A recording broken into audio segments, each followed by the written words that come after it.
अपने channel school of investing में, जहां पर आप सीखते हैं कि किसी भी कंपनी में जब हम इन्वेस्ट करते हैं तो उसके पहले उस कंपनी के बारे में कैसे स्टडी किया जाए, कैसे उस कंपनी के बिजनेस मॉडल को समझें, उसके रेवेन्यू को देखें, उसके पास्ट रिकॉर्ड्स को, पास्ट परफॉर्मेंस को समझें और फिर किसी कंपनी में हम लोग मन बनाए कि इसमें इन्वेस्ट करना है या नहीं, और अगर करना है तो what is the right price to enter.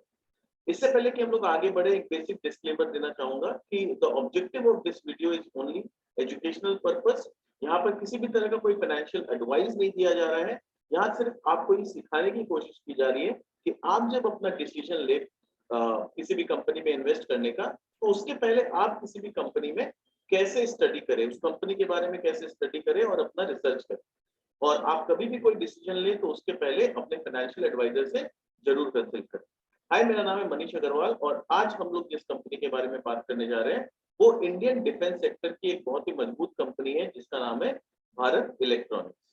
ये कंपनी जो है, ये कंपनी काम करती है जितने भी इंपॉर्टेंट और रिलेटेड इक्विपमेंट्स है डिफेंस रिलेटेड, उन सब का काम ये कंपनी करती है। और इलेक्ट्रॉनिक इक्विपमेंट्स डिफेंस फोर्सेस को, चाहे वो आर्मी हो, नेवी हो या एयरफोर्स हो, ये तीनों ही विंग्स को इलेक्ट्रॉनिक इक्विपमेंट सप्लाई करने का इस कंपनी का मेन काम। तो कंपनी का बिजनेस के बारे में देखें तो कंपनी बेसिकली दो तरह के सेगमेंट में काम करती है। एडवांस इलेक्ट्रॉनिक्स प्रोडक्ट बनाती है जो कि अदर देन डिफेंस को भी यूज में आता है, और दूसरा चीज जो है कंपनी डिफेंस इलेक्ट्रॉनिक प्रोडक्ट्स में भी काम करती है। तो अदर देन डिफेंस भी इनका बिजनेस है और डिफेंस को भी ये इलेक्ट्रॉनिक इक्विपमेंट सप्लाई करती है। कंपनी के बारे में अगर थोड़ा सा समझे तो BEL was established. BEL is a short form of Bharat electronics limited. ये कंपनी स्टैब्लिश हुई थी 1954 में इन एसोसिएशन विद CSF, जो कि फ्रांस की कंपनी है, अभी ये सेल्स में चली गई। To meet the specialized electronic equipment requirements of Indian defence service. तो इंडियन डिफेंस सर्विस में जो इलेक्ट्रॉनिक इक्विपमेंट्स का रिक्वायरमेंट होता है उसको मीट करने के लिए ही ये कंपनी फॉर्म हुई। और यहाँ जब डिफेंस सर्विस का बात करते हैं तो we talk about army, navy and air force, all the three wings. ये तीनों विंग्स को ये इलेक्ट्रॉनिक इक्विपमेंट्स प्रोवाइड कराती है। BEL is an Indian state-owned aerospace and defense company with about 9 factories and several regional offices. इनके 9 factories है और बहुत सारे रीजनल ऑफिसेज हैं कंपनी के पास।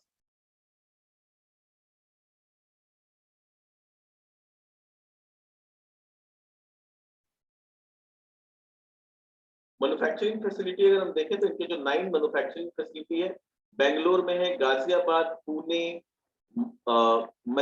मचिलीपट्टनम, पंचकुला, चेन्नई, कोटवाड़ा, हैदराबाद, नवी मुंबई, ये 9 अलग अलग जगह पे इनकी मैन्युफैक्चरिंग फैसिलिटीज है। सेगमेंट का बात करें तो ये दो अलग अलग सेगमेंट को कैटर करती है, डिफेंस एंड नॉन डिफेंस। यानी डिफेंस इक्विपमेंट को भी ये काम करती है, डिफेंस इक्विपमेंट भी सप्लाई करती है डिफेंस सेक्टर को, और नॉन डिफेंस सेक्टर को भी ये सप्लाई करती है। एंड नॉन डिफेंस दो अलग अलग सेगमेंट में कंपनी अपने इक्विपमेंट्स को सप्लाई करती है। अब डिफेंस से इनका 88% ऑफ द रेवेन्यू आज के डेट में डिफेंस से आता है और नॉन डिफेंस से अभी भी सिर्फ 12% ऑफ रेवेन्यू है। तो हम बोल सकते हैं बेसिकली कंपनी जो है ये डिफेंस सेक्टर को ही सर्विस प्रोवाइड, अपने इक्विपमेंट्स ज्यादा तरह से बेचती है। तो डिफेंस इक्विपमेंट में इनके पास क्या क्या इक्विपमेंट्स अवेलेबल है वो हम लोग देखते हैं। इनके पास डिफेंस कम्युनिकेशन प्रोडक्ट्स हैं, लैंड बेस्ड रडार्स है, नेवल सिस्टम्स के लिए रडार्स प्रोवाइड करती है, इलेक्ट्रॉनिक वॉरफेयर सिस्टम्स बना के देती है, एवियोनिक्स है, इलेक्ट्रो ऑप्टिक्स है, tank and armoured fighting vehicle systems है, वेपन सिस्टम्स है, शेल्टर एंड मास्ट है, स्टिमुलेटर्स, बैटरीज, कंपोनेंट्स, ये सारे प्रोडक्ट ये बना के देती है। नॉन डिफेंस प्रोडक्ट का बात करें तो इसमें साइबर सिक्योरिटी, ई मोबिलिटी के लिए जो भी कुछ सिस्टम या इलेक्ट्रॉनिक गैजेट्स का जरूरत पड़ता है, रेलवेज को ये सिस्टम बना के देती है, ई गवर्नेंस के सिस्टम में मदद करती है, कुछ टर्नकी प्रोजेक्ट्स हैंडल करती है, सॉफ्टवेयर सर्विसेज है, टेलीकॉम एंड ब्रॉडकास्ट सिस्टम्स को भी ये सब इक्विपमेंट्स प्रोवाइड करती है, और एक्सपोर्ट्स भी कंपनी काफी करती है। तो मोर और लेस कंपनी सारे सेक्टर्स में अपने इलेक्ट्रॉनिक इक्विपमेंट्स बेच सकती है, अपने सप्लाई दे सकती है। बट फिलहाल अगर हम लोग देखें एट प्रेजेंट इनका मेजर शेयर जो रेवेन्यू का आता है वो डिफेंस प्रोडक्ट को बेच के आता है।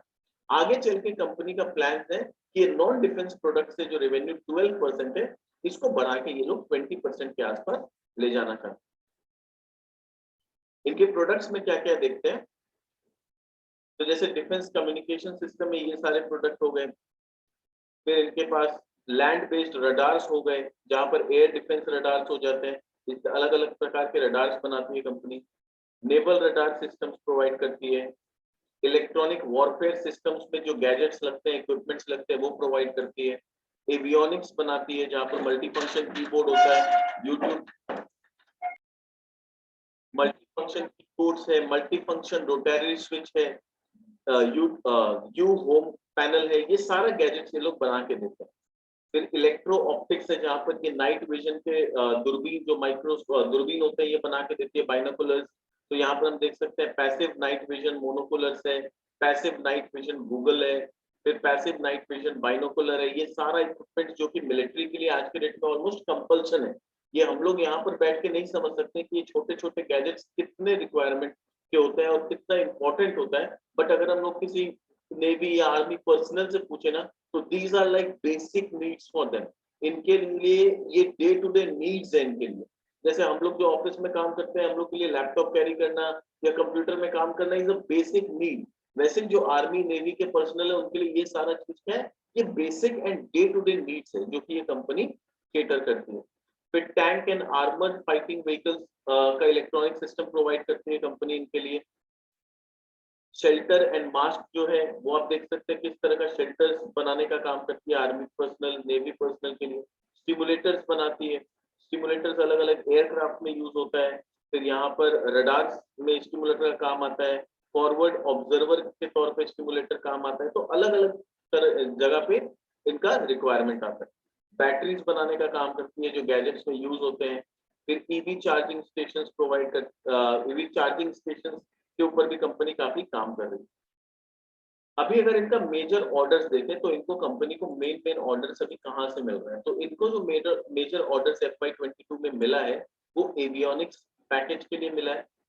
लाइट कॉम्बैट एयरक्राफ्ट जो है, उसमें इनका एवियोनिक्स का काफी बहुत सारे प्रोडक्ट्स का रिक्वायरमेंट है। तो लाइट कॉम्बैट एयरक्राफ्ट बनाने में ये सब चीज का जरूरत पड़ता है, तो इनको ऑर्डर मिला।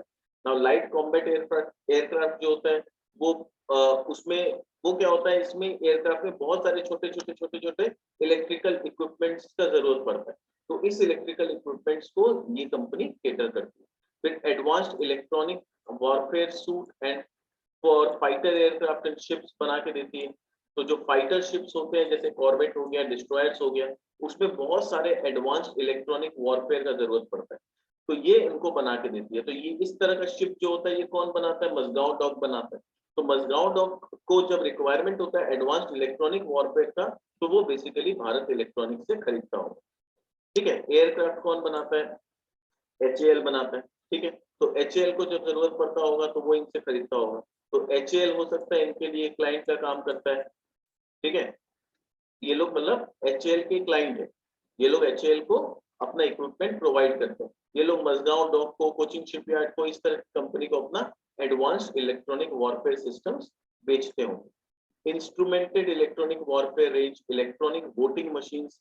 वोटिंग मशीन हम लोग को पता है, इलेक्शंस में जो इलेक्ट्रॉनिक वोटिंग मशीन होता है, वीवीपैट वाला जो होता है, ये तरह की इक्विपमेंट्स ये लोग बनाते हैं।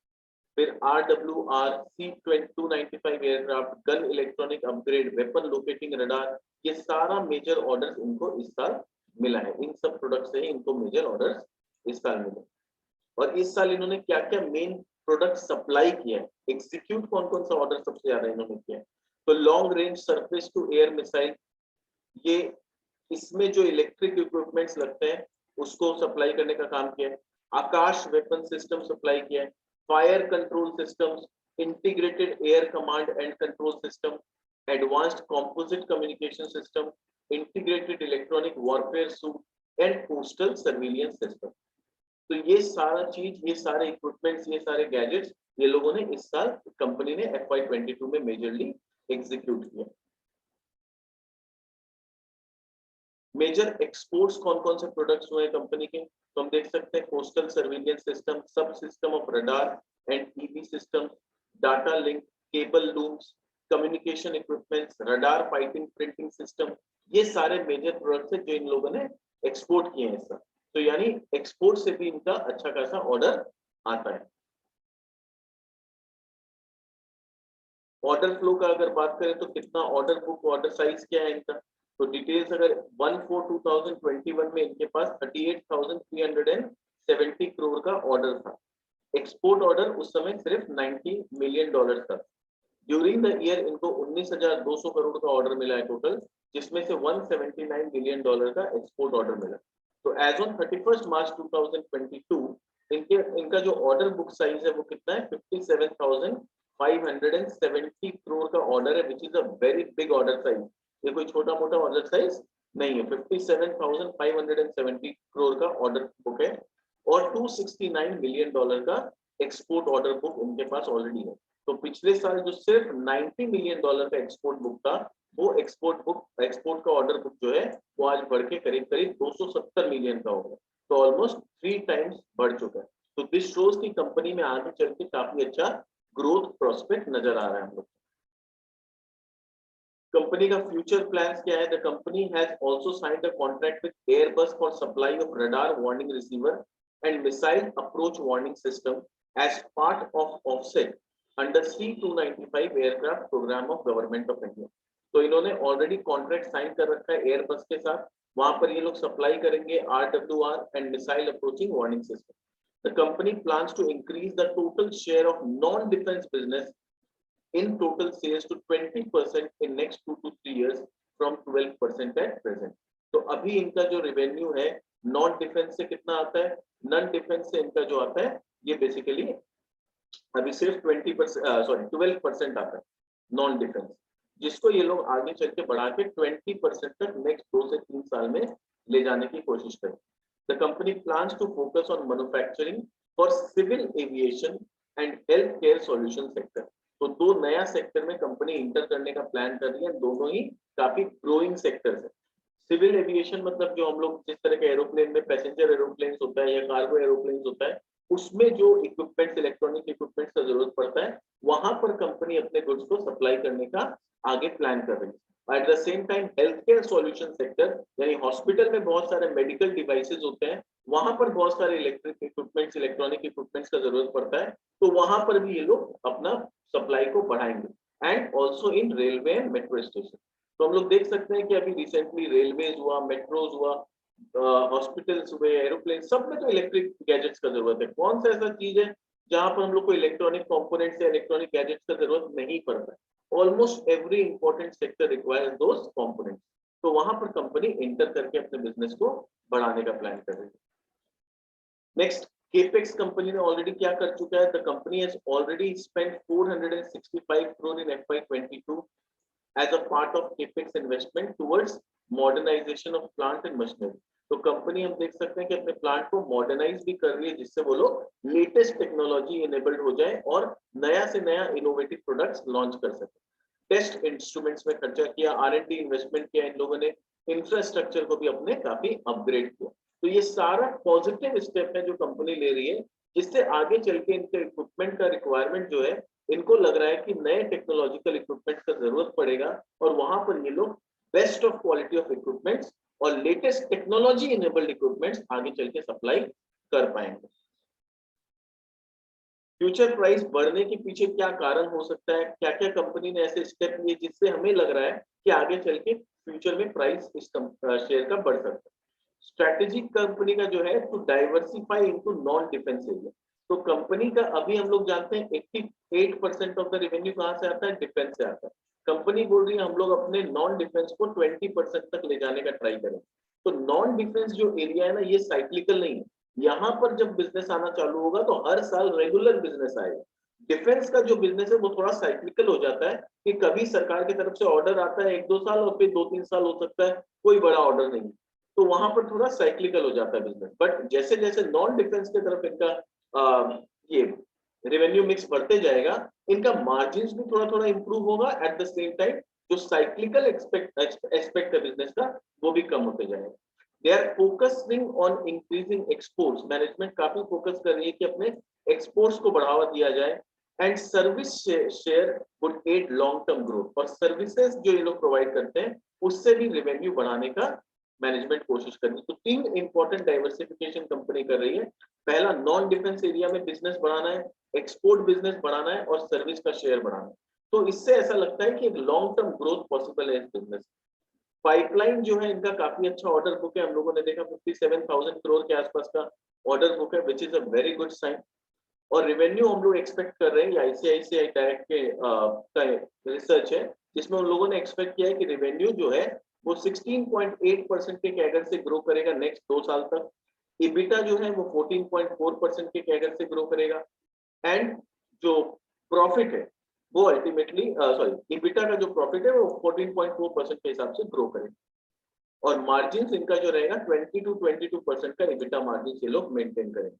और स्ट्रॉन्ग बैलेंस शीट तो ऑब्वियसली इनका काफी स्ट्रॉन्ग है, तो there is no questions about the strength of the balance sheet. Key takeaways जो इस रिजल्ट से, ये जो क्वार्टर 4 का रिजल्ट आया उससे हम लोग को क्या क्या की टेकअवेज है। रेवेन्यू फ्रॉम ऑपरेशन इनका थोड़ा सा गिरा है, 8.4% गिरा है ईयर ऑन ईयर। 6,324 करोड़ का रेवेन्यू कंपनी ने किया और अभी इनके पास 57,000 करोड़ के आसपास का ऑर्डर बुक है।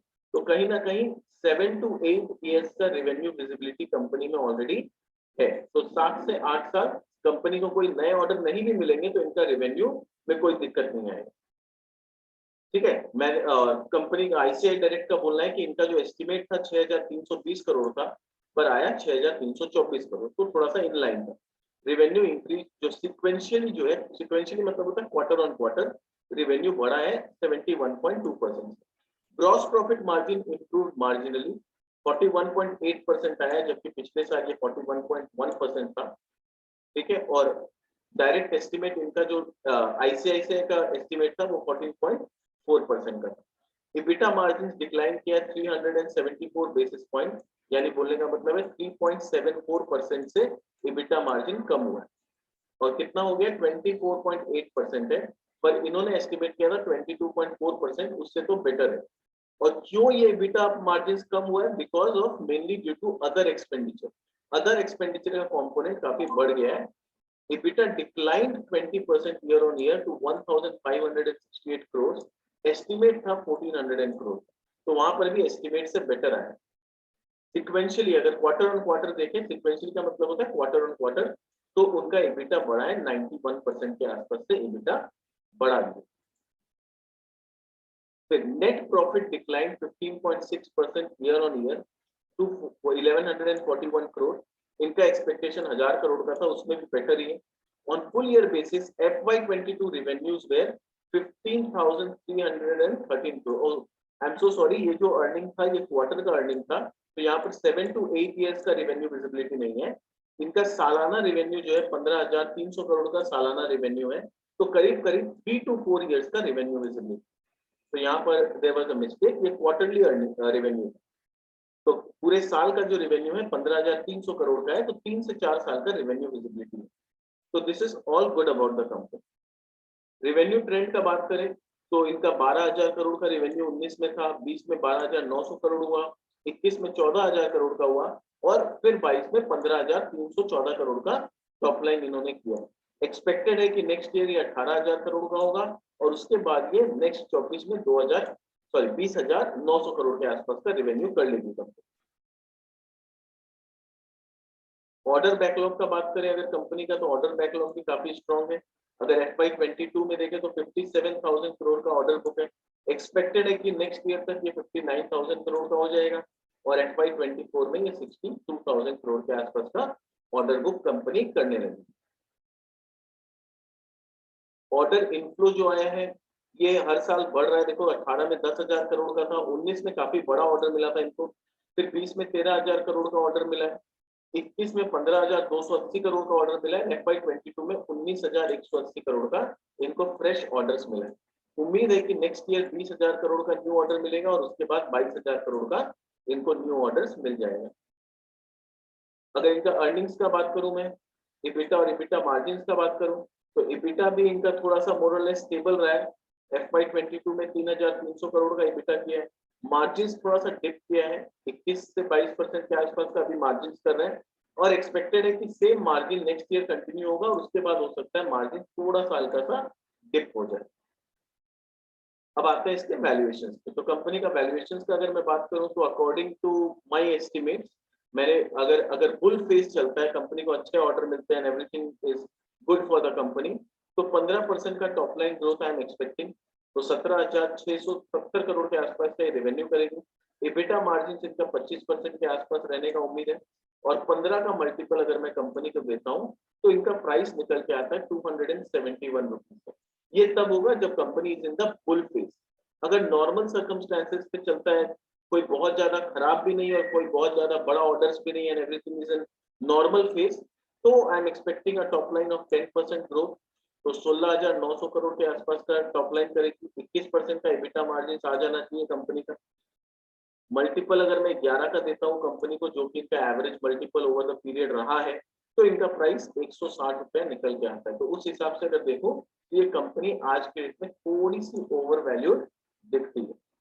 तो 160 के आसपास इसका फेयर प्राइस आता है, अगर कुछ एक्सेप्शनल चीज नहीं हुआ, कुछ बड़े एक्सेप्शनल ऑर्डर नहीं है। और इन केस कुछ बहुत नेगेटिव हो जाता है और कंपनी एकदम बियर फेज में चली जाती है, तो इनका 5% top line growth with 16% EBITDA margin. वैसे तो इनका मार्जिन कभी भी 16% या 18% से नीचे जाता नहीं है, but I am talking about a bear phase. Bear phase में हम लोग को सब कुछ नेगेटिव सोच के चलना पड़ता है, तो वहां पर मल्टीपल्स भी फिर इनको बहुत कम मिलेंगे, 7 का मल्टीपल मिलेगा। तो अल्टीमेटली ये प्राइस बहुत ज्यादा नीचे गिर के आता है। बट ये कुछ ज्यादा ही एकदम जब पूरा दुनिया डिप्रेशन में चले जाए और एकदम बहुत रिसेशन जैसा सिचुएशन आ जाए तब ऐसा होता है, वरना ऐसा होता नहीं। तो अभी जो फिलहाल सिचुएशन दिख रहा है कि अभी मुझे जो मेरा पर्सनल व्यू है, अगर मैं बात करूं तो मुझे दिख रहा है कि अभी डिफेंस सेक्टर में काफी बड़े बड़े ऑर्डर्स आने के हैं। ऑलरेडी एचएएल को काफी बड़ा ऑर्डर मिला हुआ है, तो उनको इक्विपमेंट्स का रिक्वायरमेंट होगा, तो वो ऑर्डर धीरे धीरे इनके पास भी आएगा। इनके पास ऑर्डर बुक ऑलरेडी बहुत अच्छा है, तो इनका रेवेन्यू अभी 1-2 साल गिरता हुआ कोई नजर नहीं आता है। मार्जिन भी अब कमोडिटी प्राइस गिर रहे हैं, तो होपफुली मार्जिन भी ये लोग धीरे धीरे अपना अच्छा ही कर लेंगे। तो मेरे को जो लगता है कि इनका प्राइस जो है समवेयर बिटवीन 271 टू 160 के बीच में ट्रेड करना चाहिए। 160 से नीचे मुझे नहीं लगता है जाना चाहिए, और 271 is my target. But again it is not an investment advice, ये सिर्फ मेरा ऑब्जेक्टिव, ये टारगेट बताने का ये है कि हम लोग जब कंपनी को स्टडी करते हैं तो स्टडी करने के बाद अपना एक ओपिनियन कैसे फॉर्म करके कंपनी का वैल्यूएशन निकालते हैं, ताकि अपने को आइडिया हो जाए कि ये कंपनी अगर इन्वेस्ट करने लायक है तो what is the price at which we should enter in this company. This is not an investment advice. अगर आपको इस कंपनी अच्छी लगी और कंपनी में इन्वेस्टमेंट करने का मन है तो आप डेफिनेटली कर सकते हो, बट अपने फाइनेंशियल एडवाइजर से डेफिनेटली कंसल्ट करें। तो उम्मीद करता हूँ आपको बहुत कुछ सीखने मिला होगा, आपको समझ में आया होगा कि इस कंपनी को, किसी भी कंपनी को कैसे स्टडी करते हैं, कैसे देखते हैं कि आगे उसका फ्यूचर प्रोस्पेक्ट क्या है, पास्ट में उसका परफॉर्मेंस कैसे रहा है, और आगे हम लोग इसमें इन्वेस्ट करें भी या नहीं, और क्या ये फंडामेंटली बहुत अच्छी कंपनी है या नहीं।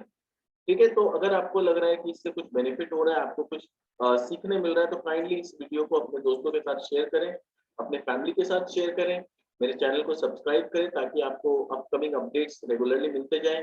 बेल बटन दबाना मत भूलिएगा ताकि आपको अपडेट रेगुलरली मिले। थैंक यू सो मच, मिलते हैं हमारे नेक्स्ट वीडियो में किसी नए कंपनी के साथ और वहां पर कुछ और सीखते हैं। Bye bye.